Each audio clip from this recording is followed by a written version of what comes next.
நம்முடைய இரட்சகரும் ஆண்டவருமாகிய இயேசு கிறிஸ்துவின் இனிய நாமத்திலே உங்கள் ஒவ்வொருவருக்கும் அன்பின் வாழ்த்துக்களை தெரிவித்துக் கொள்கின்றேன். 2025 ஆண்டு பிப்ரவரி மாதம் முதல் நாள் காலையிலே கர்த்தரை தேடுவோம் என்று மிக கருத்தாய் வந்திருக்கிற உங்கள் ஒவ்வொருவரை பார்த்து கர்த்தர் சொல்லுகிற வார்த்தை என்ன?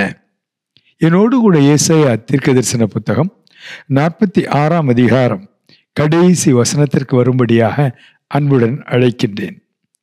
என் நீதியை சமீபிக்க பண்ணுகிறேன், அது தூரமாய் இருப்பதில்லை, என் ரட்சிப்பு தாமதிப்பதும் இல்லை. ஜெபம் செய்வோமா? அன்புள்ள இயேசு சுவாமி, இந்த காலை வேளையிலே உம்மை தேடி வந்திருக்கிற ஒவ்வொருவரை பார்த்து என் நீதி தூரமாயில்லை, சமீபமாய் இருக்கிறது, ரட்சிப்பும் சமீபமாய் இருக்கிறது என்று சொல்லி எங்களை பலப்படுத்துகிற உம்முடைய தயவுக்காக உமக்கு நன்றி செலுத்துகிறோம். கர்த்தர் இந்த காலை வேளையிலே உம்மை தேடி வந்த ஒவ்வொருவரையும், இந்த வார்த்தையை பின் நாட்களிலே கேட்கின்ற ஒவ்வொருவரையும், எங்கள் அனைவரையும் ஆசீர்வதியும். 2025 பிப்ரவரி மாதம் முழுவதும் இனி வரும் நாட்களும் எங்களுக்கு ஆசீர்வாதமாயிருக்கட்டும். இயேசு கிறிஸ்துவின் நாமத்தில் வேண்டுகிறோம் பிதாவே, ஆமேன், ஆமேன். கர்த்தர் இந்த காலை வேளையிலே நம் ஒவ்வொருவரை பார்த்து சொல்லுகிற வார்த்தை என்னவென்றால், என் நீதியை சமீபிக்க பண்ணுகிறேன், அது தூரமாய் இருப்பதில்லை, என் ரட்சிப்பு தாமதிப்பதும் இல்லை. நான் சியோனில் ரட்சிப்பையும் இஸ்ரவேலுக்கு என் மகிமையையும் கட்டளையிடுவேன் என்பதே. அன்பான சகோதர சகோதரிகளே, நீதி என்பது தேவாதி தேவனுடைய அடிப்படை குணாதிசயங்களில் ஒன்று. Righteousness and justice is one of the core characteristics of God Almighty. இந்த நீதியிலே 2 பகுதி உண்டு. முதலாவது, நன்மை செய்கிறவர்களுக்கு நன்மையை பதிலாக தருவது. ஆனால் நீதி அது மட்டுமல்ல, தீமை செய்கிறவர்களுக்கு அதற்குரிய தண்டனையை அவர்கள் அனுபவிக்கும்படியாக விட்டுவிடுவது. அதுதான் ஒரு முழுமையான நீதி. ஆனால் வேதாகமத்திலே நீதி என்று சொல்லப்படுகின்ற இந்த வார்த்தைக்கு இதைவிட ஒரு முக்கியமான பொருள் உண்டு. அது என்னவென்றால், having a right standing with God or having a right relationship with God. தேவனுக்கு முன்பாக நிற்க தேவனால் தகுதியாக்கப்படுவது, தேவனோடு உறவு கொள்ளும் பொழுது அதிலே தடைகள் வந்தாலும் அதை மேற்கொண்டு அந்த உறவிலே தொடர்வது. இதுதான் இந்த காலை வேளையிலே ஆண்டவர் நம்மை பார்த்து சொல்லுகிறார்.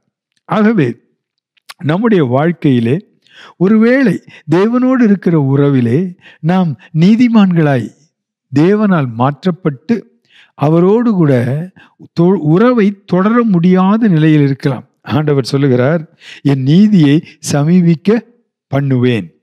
முதலாவதாக இந்த நீதி என்கின்ற வார்த்தையையும், நீதிமான் என்கின்ற வார்த்தையையும், நீதிமான்கள் ஆக்கப்படுதல் என்ற வார்த்தையையும் நாம் வேதாகமத்தின் வெளிச்சத்திலே தேவனுடைய ஆவியானவர் நமக்கு விளக்கி சொல்லுவதை புரிந்து கொள்ள வேண்டும்.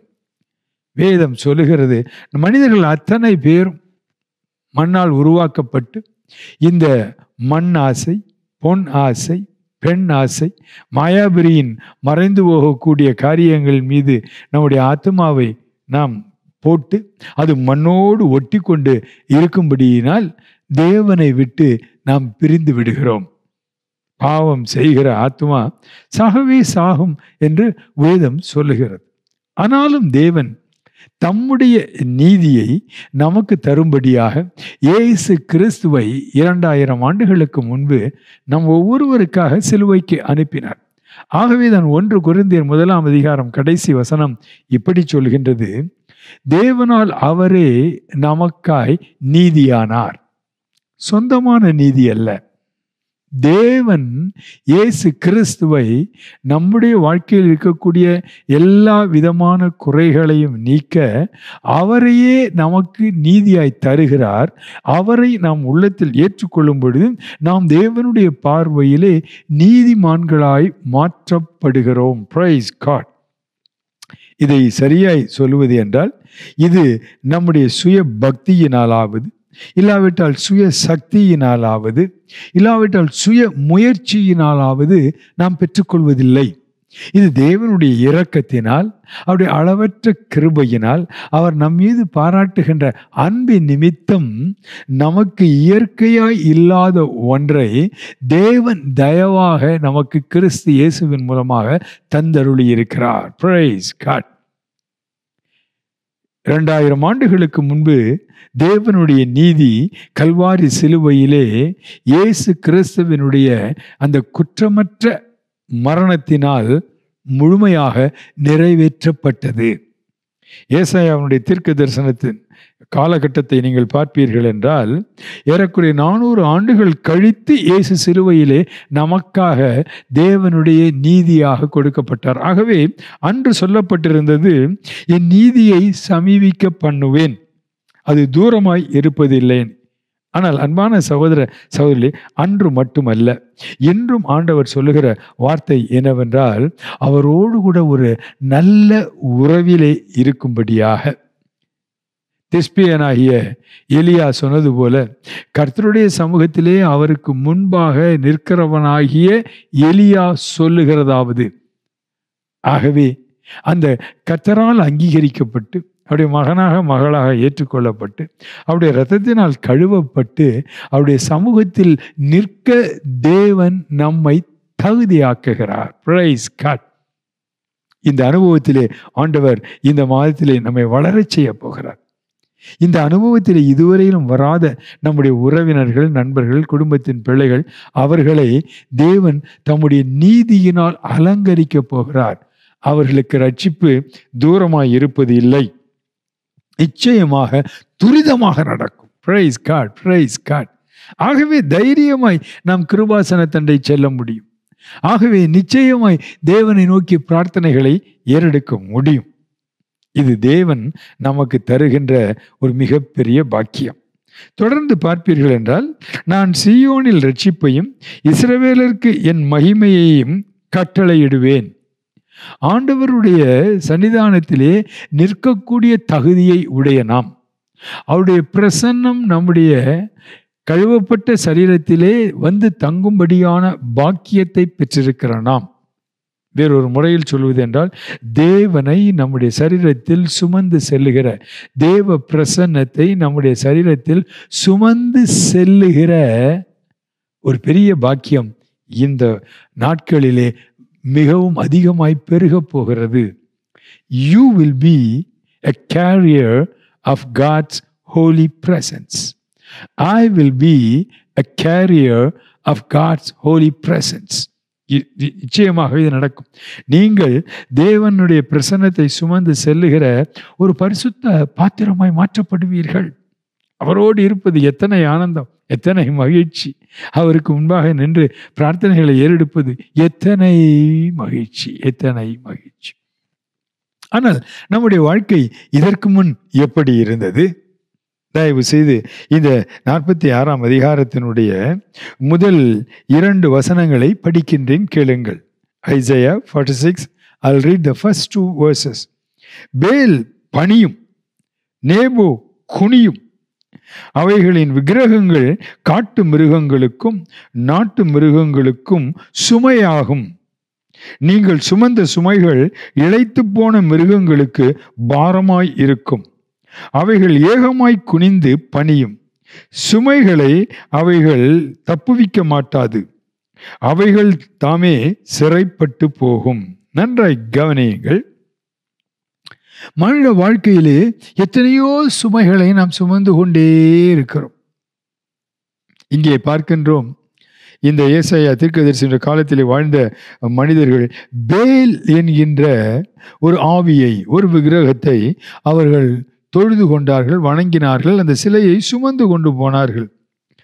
நேபோ என்கின்ற ஒரு ஆவியை, ஒரு சிலையை அவர்கள் தொழுது கொண்டார்கள். இங்கே வேதம் சொல்லுகிறது, தேவனாகிய கர்த்தருக்கு முன்பாக, தேவனுடைய சமூகத்திலே இருக்கின்ற நமக்கு முன்பாக, தேவன் நம்மை அவருடைய பிள்ளைகளாய் ஏற்றுக்கொண்டபடியினால் இப்பொழுது சக்தியுடையவர்களாக நமக்கு எதிராய் இருக்கக்கூடிய இந்த பேல், நேபோ போன்றவைகள் பணியும் குனியும். Praise God. தேவன் நீதி செய்வார். தேவன் ரட்சிப்பை கட்டளையிடுவார். தேவன் நிச்சயமாகவே உங்களுடைய வாழ்க்கையிலும், என்னுடைய வாழ்க்கையிலும், நம்முடைய குடும்பத்தாருடைய வாழ்க்கையிலும் அவர் மகிமைப்படுவார். அவர் நமக்கு தருகின்ற நீதி, ரட்சிப்பு, விடுதலை, அவர் நமக்கு தருகின்ற வாக்குத்தத்தங்களின் நிறைவேறுதல், பரிசுத்த ஆவியின் அபிஷேகம் மறைந்திருப்பதில்லை. நிச்சயமாய் மறைந்திருப்பது இல்லை.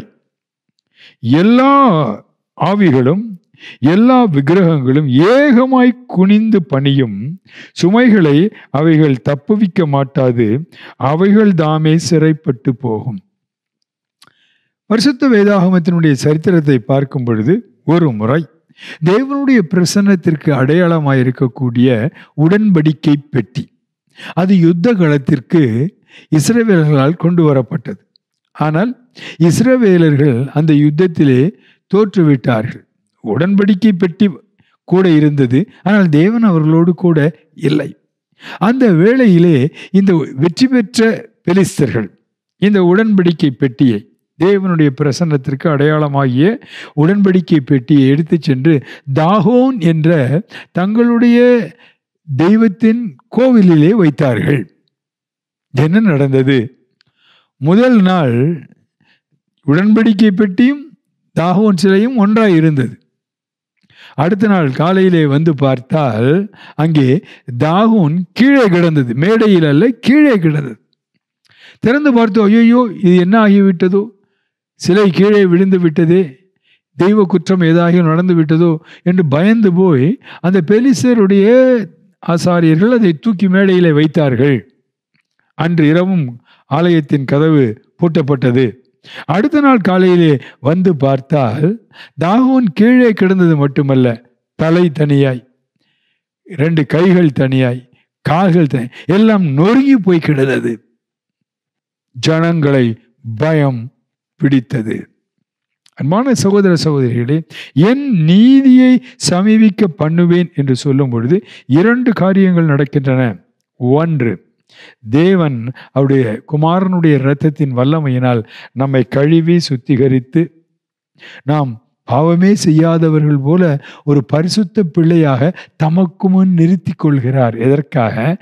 தம்முடைய பிரசன்னத்தை நாம் அனுபவிக்க, அவரோடு பேசி பழக, நம்முடைய விண்ணப்பங்களை சொல்லும் பொழுது அவைகளை கேட்டு அவர் அற்புதங்களை செய்யும்படியாக. அதே நேரத்தில் என் நீதியை சமீபிக்க பண்ணுவேன் என்றால், உண்மையான தெய்வத்துக்கு எதிராக பெருமையாய், திமிராய், இஷ்டம் போல செயல்படுகிற எந்த மனிதனையும், எந்த மனுஷியையும், எந்த பழக்கத்தையும் தேவன் நியாயம் தீர்ப்பார், சிட்சிப்பார், நியாயம் தீர்ப்பார், தள்ளிவிட்டு விடுவார்.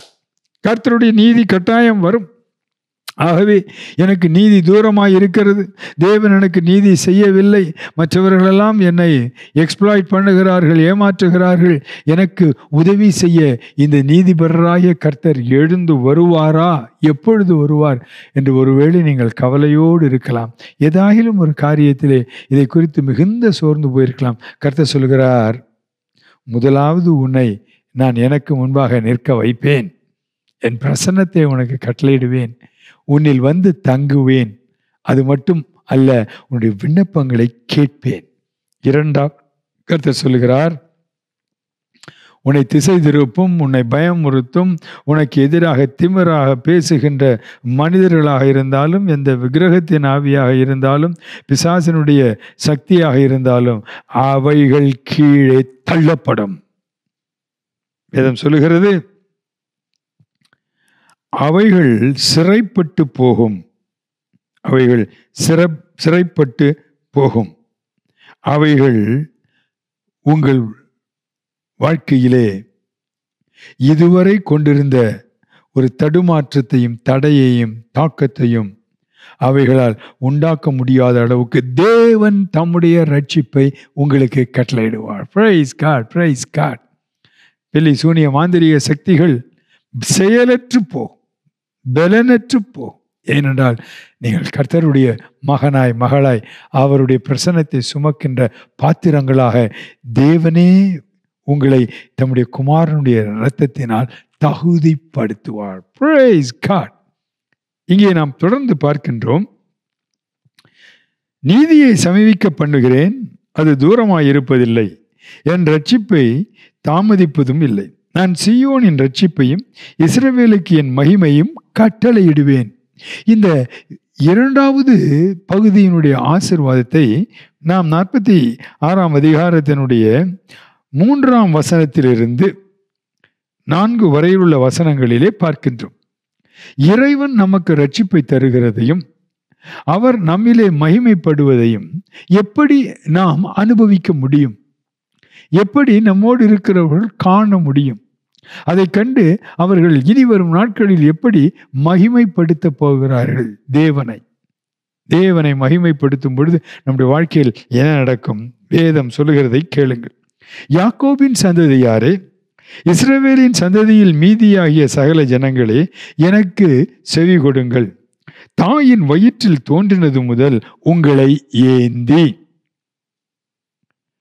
தாயின் கற்பத்தில் உற்பத்தியானது முதல் உங்களை தாங்கி, உங்கள் முதிர் வயது வரைக்கும் நான் அப்படி செய்வேன். ஆண்டவருடைய வார்த்தை சொல்லுகிறது, தாயின் வயிற்றில் தோன்றினது முதல் உங்களை ஏந்தி, தாயின் கற்பத்தில் உற்பத்தியானது முதல் உங்களை தாங்கினேன்.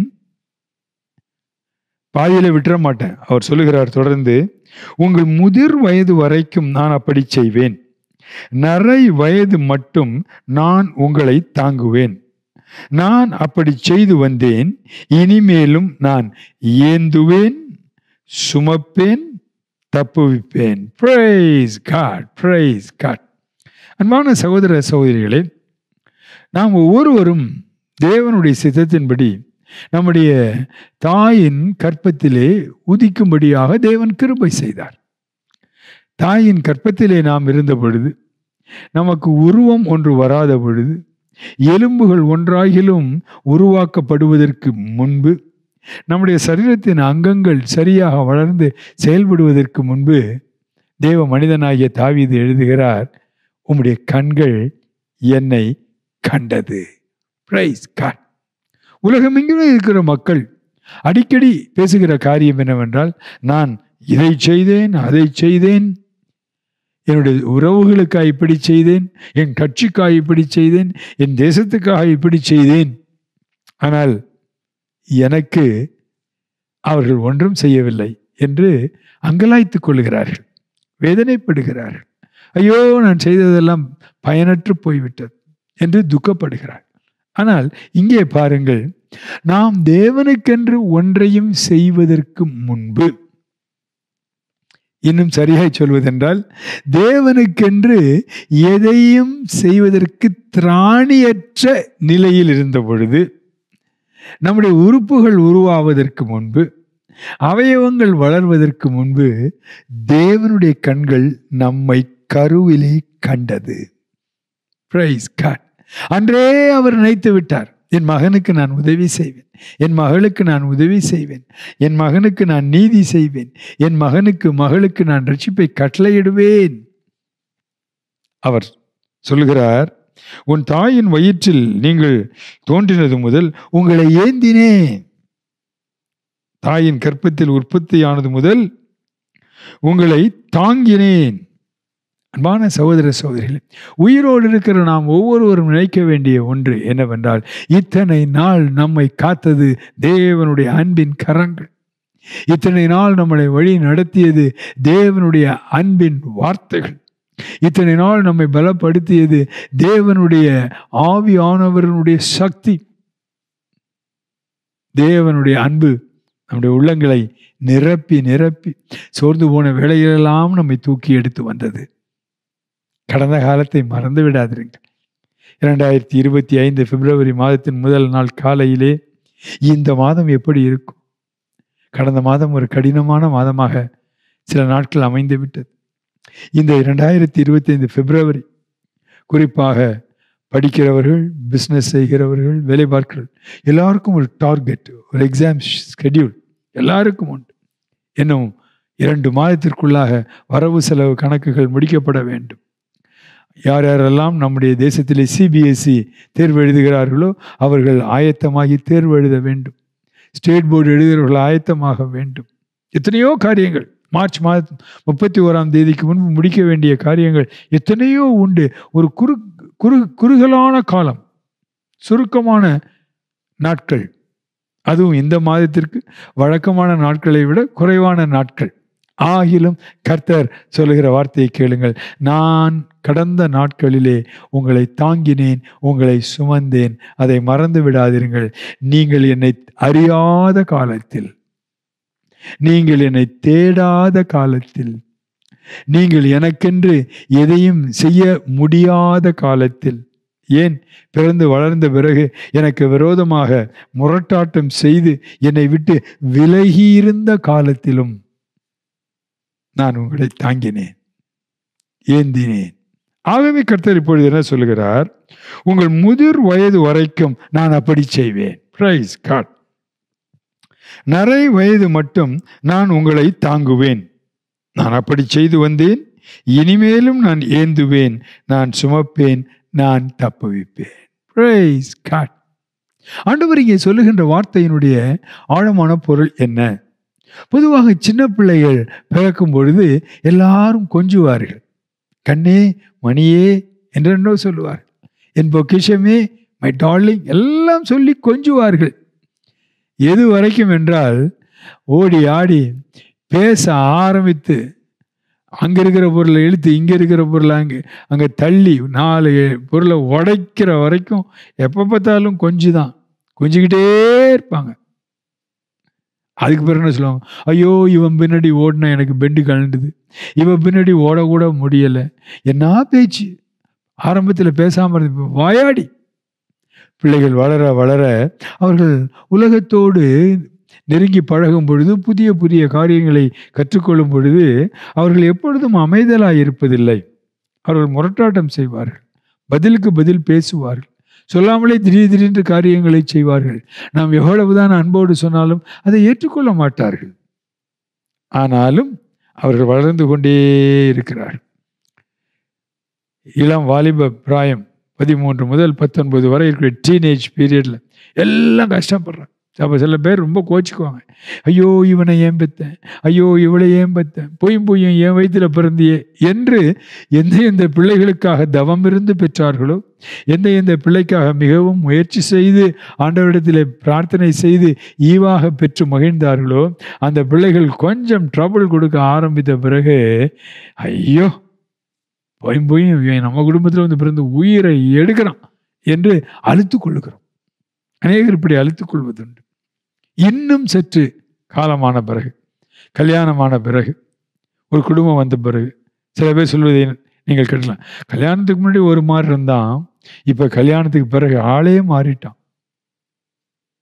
நாம் சொல்லியிருப்போம், இல்லாவிட்டால் சொல்ல கெட்டிருப்போம். ஆனால் ஒரு முதிர் வயது, நரை முடி வரும் பொழுது, முகத்திலே சுருக்கங்கள் வரும் பொழுது, நடை தள்ளாடும் பொழுது, தடுமாறி விழும் பொழுது, ஒருவேளை அவர்களுக்கென்று சிறப்பான உணவு இல்லாவிட்டால் அதிகமான நேரம் செலவழிக்க வேண்டிய சூழ்நிலை வரும் பொழுது மனிதர்களுடைய அன்பு சற்று குறைகிறது. இது இயல்பு, சமுதாயத்தில் நடக்கின்றது. மனிதர்கள் அப்படி சொல்லுகிறார்கள். ஒரு முறை ஒரு தாய் கழுகு தன்னுடைய குஞ்சு கழுகை பார்த்து ஒரு கேள்வி கேட்டதாம். என் அருமையான கழுகு குஞ்சு, இப்பொழுது நான் உனக்கு எல்லாவற்றையும் சம்பாதித்து தருகிறேன், உனக்காக எங்கிருந்தாலும் உணவை தேடிக்கொண்டு வருகிறேன், உயர்ந்த கிளைகளிலே யாரும் வந்து தீங்கிழைக்காதபடி நான் கூட்டை ஏற்படுத்தி உன்னை அங்கே பாதுகாக்கிறேன். வயதான பிறகு நீ என்னை நான் இப்பொழுது உன்னை சுமப்பது போல நீ என்னை சுமப்பாயா? கழுகு குஞ்சு சற்று நேரம் அமைதியாய் இருந்தது. அது சொன்னதா, மம்மி எனக்கு ஆசைதான், ஆனா என்னால முடியும்னு சொல்ல முடியல. ஏன் என்று தாய் சற்று ஆச்சரியமாக அந்த கழுகு குஞ்சை பார்த்து கேட்டதாம். நீ எப்படி வயதான பிறகு உன்னுடைய குஞ்சுகளாகிய எங்களையெல்லாம் பாதுகாக்கிறாயோ, பறக்க வைக்கின்றாயோ, உன்னுடைய பரந்த செட்டைக்குள்ளே மூடி வைத்துக் கொள்கிறாயோ, அதை போல எனக்கும் குஞ்சுகள் இருக்கும். அந்த குஞ்சுகளை நான் என் ரெக்கைக்குள் வைத்து சுமக்க வேண்டும், அதற்கு உணவு கொடுக்க வேண்டும், அதை பழக வைக்க வேண்டும். அந்த நிலையிலே வயதான உன்னை என்னால் கவனிக்க எனக்கு விருப்பம் இருந்தாலும் முடியுமோ என்ற ஒரு சந்தேகம் இருக்கிறது. அந்த கழுகு குஞ்சு எவ்வளவு யதார்த்தமான பதிலை சொல்லுகிறது பாருங்கள். ஆனால் இறைவன் என்ன சொல்லுகிறார்? உன்னுடைய முகத்தில் சுருக்கம் இருந்தாலும் நீ என் பிள்ளை. உன் தலை முடி அது வெள்ளை நிறையாக இருந்தாலும் சரி, இல்லாவிட்டால் முடியே இல்லாமல் போனாலும் சரி, உன்னை கிழவன் என்றோ கிழவி என்றோ நான் பார்ப்பது, நீ என் செல்ல பிள்ளை. நீ உன் தாயின் கற்பத்தில் உருவாவதற்கு முன்பு உன்னை நான் அறிந்திருந்தேன், என் உள்ளங்கையில் வரைந்திருந்தேன், உன்னை பெயர் சொல்லி அழைத்தேன், நீ என்னுடையவன். மகனே நீ என்னுடையவன், மகளே நீ என்னுடையவள். தேவனுடைய அன்பு மாறுவதே இல்லை, மாறுவதே இல்லை. அன்பான சகோதர சகோதரிகளை, ஆண்டவர் சொல்லுகிறார், முதிர் வயது வரைக்கும் நான் அப்படி செய்வேன், நரை வயது மட்டும் நான் உங்களை தாங்குவேன். நான் முன்பு அப்படி செய்து வந்தேன், இனிமேலும் நான் ஏந்துவேன், சுமப்பேன், தப்பு வைப்பேன். Praise God. கர்த்தர் சொன்ன ஆரம்ப வார்த்தையை மறந்து விடாதிருங்கள். நான் நீதியை உங்களுக்கு கட்டளையிடுவேன். நீங்கள் என்னோடு இருக்க எந்த தடை இருந்தாலும் என்னுடைய குமாரனுடைய இரத்தத்தினால் அதை கழுவி நீங்கள் எனக்கு முன்பாக நின்று தேவ பிரசன்னத்திலே விண்ணப்பங்களை ஏறெடுக்க உங்களை நான் தகுதிப்படுத்துவேன். அது மட்டுமல்ல, ரட்சிப்பு முழுமையாய் வரும் பொழுது உங்களை ஆட்கொண்டு உங்களை கீழே விழத்தள்ள, இல்லாவிட்டால் குடும்பத்திலே பிரச்சனைகளை உண்டு பண்ண துடிக்கின்ற பொல்லாத மனிதர்கள், அவருடைய பொல்லாத ஆலோசனைகள், பொல்லாத பிசாசு, அந்த பிசாசினுடைய ஆவிகள், விக்கிரகங்கள் எதுவாக இருந்தாலும் நான் உங்களை அவைகளிலிருந்து விடுவிப்பேன். அப்பொழுது நாம் எதை உணர்வோம், அனுபவிப்போம்? பிறப்பதற்கு முன்பே நம்மை காத்த அந்த தெய்வம் வாழ்க்கையின் கடைசி வரைக்கும் நிச்சயமாய் நம்மை காப்பேன் என்று சொல்லுகிறார். Praise God. எத்தனை அன்பு, எத்தனை அன்பு.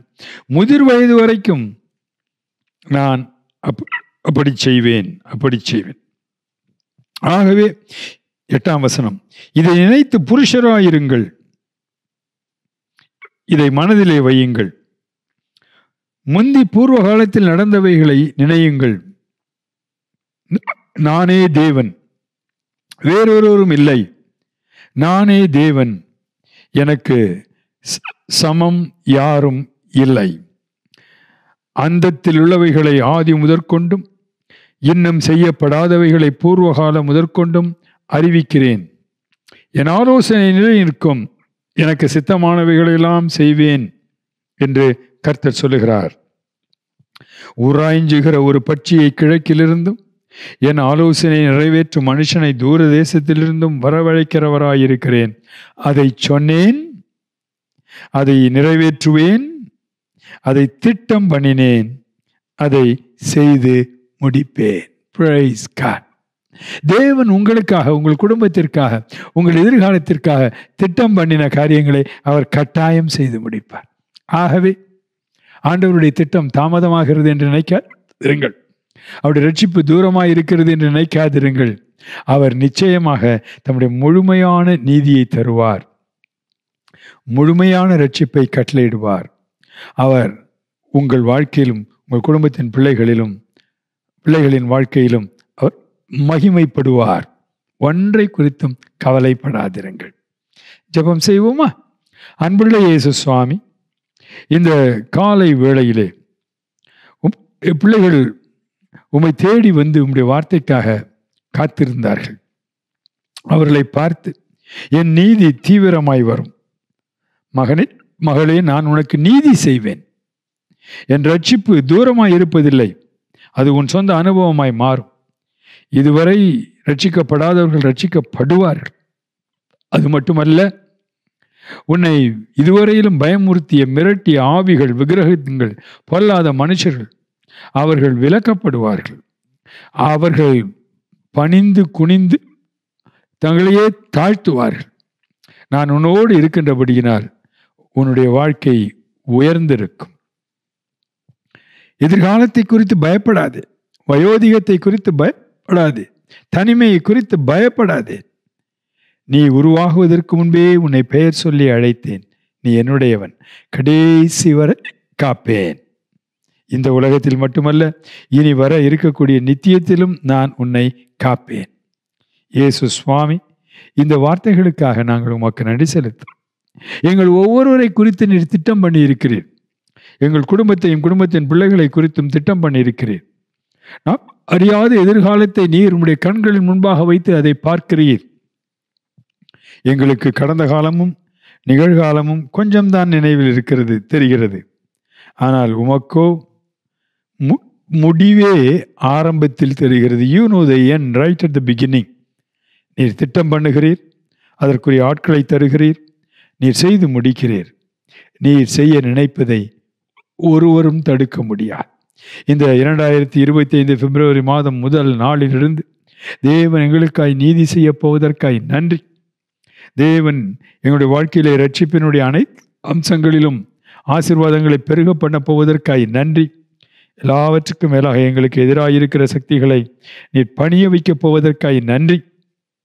அது மட்டுமல்ல, கடைசி வரை காப்பேன், திட்டம் பண்ணதை செய்து முடிப்பேன் என்று சொல்லி எங்களை தைரியப்படுத்தி உற்சாகப்படுத்தி எங்களோடு கூட தங்கி ஒவ்வொரு நாள் எங்களை வழி நடத்தப் போகிற தயவுக்காக உமக்கு நன்றி. இந்த புதிய மாதத்தின் சகல காரியங்களையும் நீர் பொறுப்பேற்று ஆசீர்வதி. உம்முடைய தூய இரத்தத்தினால் எப்பொழுதும் எங்களை பாதுகாத்துக்கொள். உம்முடைய தூய வார்த்தைகள் எங்களுக்கு இருளில் தீபம் போல வழிகாட்டட்டும். அப்படி தூய ஆவியானவர் எங்களை ஒவ்வொரு நாளும் தேவனுக்குரியவர்களாக அப்படி சாயலுக்கு ஒப்பான சாயலிலே எங்களை மாற்றுவாராக. தேர்வு எழுத போகிற பிள்ளைகளுக்காக ஜெபிக்கிறோம். அந்த பிள்ளைகள் ஒவ்வொருவரும் நன்றாய் தேர்வு எழுதி வெற்றி பெற உதவி செய்தரணும். பொருளாதாரத்தில் கஷ்டப்பட்டு கொண்டிருக்கிற ஒவ்வொருவருக்கும் அற்புதங்களை செய்து, படிக்கிறவர்களுக்கு, பிஸ்னஸ் செய்கிறவர்களுக்கு, வேலை செய்கிறவர்களுக்கு என்னென்ன டார்கெட்ஸ், அவருடைய விருப்பம் என்னவோ அதை ஆண்டவரே நீ நிறைவேற்ற உதவி செய்யும். திருச்சபையின் ஊழியங்கள் வளரட்டும். கடன் இல்லாமல் நாங்கள் வாழ உதவி செய்தரலும். உம்முடைய திருநாமம் எங்களில் மகிமைப்படட்டும். துதி கனம் மகிமை அத்தனையும் உமக்கே ஏறெடுக்கிறோம். உம்முடைய வருகை வரை எங்களை காத்துக்கொள்ளும், வருகையிலே சேர்த்துக்கொள்ளும். ஆண்டவரே, எங்கள் இந்திய தேசத்தை ஆசீர்வதிப்பீராக. தமிழகத்தை விசேஷமாய் ஆசீர்வதியும். உலகமெங்கும் இருக்கிற உம்மை நம்பியிருக்கிற பிள்ளைகளை ஆசீர்வதிப்பீராக. பொல்லாத பிசாசுக்கும், பொல்லாத மனுஷர்களுக்கும், விபத்துகளுக்கும், ஆபத்துகளுக்கும், பஞ்சத்துக்கும், வறுமைக்கும், ஆண்டவரே பொருளாதார வீழ்ச்சியின் மத்தியிலும் ஒவ்வொருவரையும் பாதுகாத்து வழி நடத்தும். உம்மோடு கூட என்றென்றும் வைத்துக்கொள்ளும். இயேசு கிறிஸ்துவின் திருநாமத்தில் வேண்டுகிறோம் பிதாவே, ஆமேன். என் ஆத்துமாவே கர்த்தரை ஸ்தோத்திரி, என் முழு உள்ளமே அவருடைய பரிசுத்த நாமத்தை ஸ்தோத்திரி. என் ஆத்துமாவே கர்த்தரை ஸ்தோத்திரி, கர்த்தர் செய்த சகல உபகாரங்களையும் மறவாதே, ஆமேன். நம்முடைய கர்த்தராகிய இயேசு கிறிஸ்துவனுடைய கிருபையும், பிதாவாகிய தேவனுடைய அன்பும், பரிசுத்த ஆவியானவருடைய அந்யோன்ய ஐக்கியம் நம் அனைவரோடும் இயேசு கிறிஸ்துவின் வருகை மட்டும் இருப்பதாக, ஆமேன். God bless you. God be with you. கர்த்தருடைய நீதி விளங்கும், அது தாமதிப்பதில்லை. தேவனுடைய பிரசன்னத்திலே நீங்கள் மகிழ்ந்திருப்பீர்கள். நீங்கள் ஏறெடுக்கிற விண்ணப்பங்களுக்கு பதில் வரும். ரட்சிப்பை முழுமையாய் அனுபவிப்பீர்கள். சரீர சுகத்தை தேவன் கட்டளையிடுவார். வாழ்க்கையின் அனைத்து பகுதிகளிலும் நம்மோடு இருந்து வழி நடத்துவார். தேவன் உங்களிலும் என்னிலும் மகிமை அடைவார். God bless you.